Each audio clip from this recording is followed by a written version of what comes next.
गौतम को घर छोड़े 7 साल बीत चुके थे। वे राजगृह में प्रवचन करते थे। उनके पिता राजा शुद्धोधन ने 1 वर्ष के भीतर 10 दूत उनके पास भेजे थे कि एक बार दर्शन दे दो। वे कपिलवस्तु पहुंचे।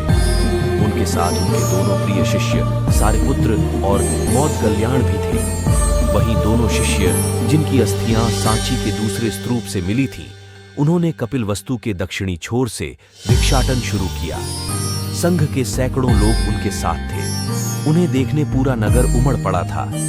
अपने प्रिय राजकुमार को भीख मांगता देख लोग रो पड़े थे। राजा को पता चला तो वे अपने बेटे को देखने सड़क पर आ गए। बहुत आग्रह करने के बाद शाक्यमुनि ने राजा पिता का निमंत्रण स्वीकार किया और राजभवन में गए। राजा ने संघ के अन्य भिक्षुओं को भवन के विशेष परिसर में ठहराया। जब शुद्धोधन शाक्यमुनि का हाथ पकड़कर चल रहे थे तो अवश्य ही उनके चेहरे पर पिता होने का वह भाव आया होगा जो पुत्र का मार्गदर्शक होने के नैसर्गिक अधिकार से भरा होता है। खुद शाक्यमुनि इस अधिकार में हस्तक्षेप नहीं कर सकते थे। भवन में राहुल की माता यशोधरा के पास भी तुरंत यह संदेश पहुंचा कि गौतम लौट आए हैं, वे जाएं और अपने पति से मुलाकात करें। लेकिन यशोधरा ने इनकार कर दिया। गौतम उसे छोड़कर गए थे, आज लौटे हैं तो वह क्यों जाए, भला उनका सत्कार करने। यशोधरा ने संदेश भिजवाया, यदि एक पल के लिए भी आर्यपुत्र ने मुझ में कोई गुण देखा हो तो वे स्वयं इस कक्ष तक आएंगे जहां से वे आधी रात बिना बताए चले गए थे। तथागत राहुल माता का संदेश पाकर उनके कक्ष की ओर बढ़े। उन्होंने दोनों शिष्यों से कहा, वे कुछ भी कहें, कुछ भी करें, तुम दोनों शांत रहना, कोई प्रतिक्रिया मत करना, उन्हें सुरुचिपूर्ण वंदना करने देना। कमरे में तथागत अपनी शैली में बैठ गए।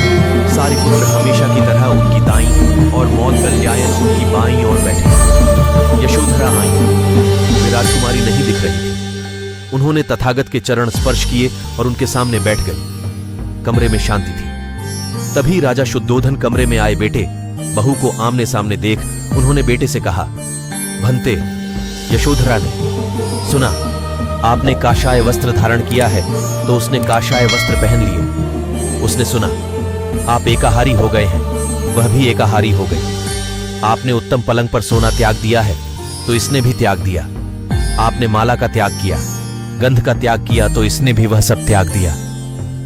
मायके वाले इसे संदेश भेजते हैं, वे इसे ले जाना चाहते हैं, लेकिन यह यहीं रहती है, इसी कक्ष में। यह गुण की मूर्ति है।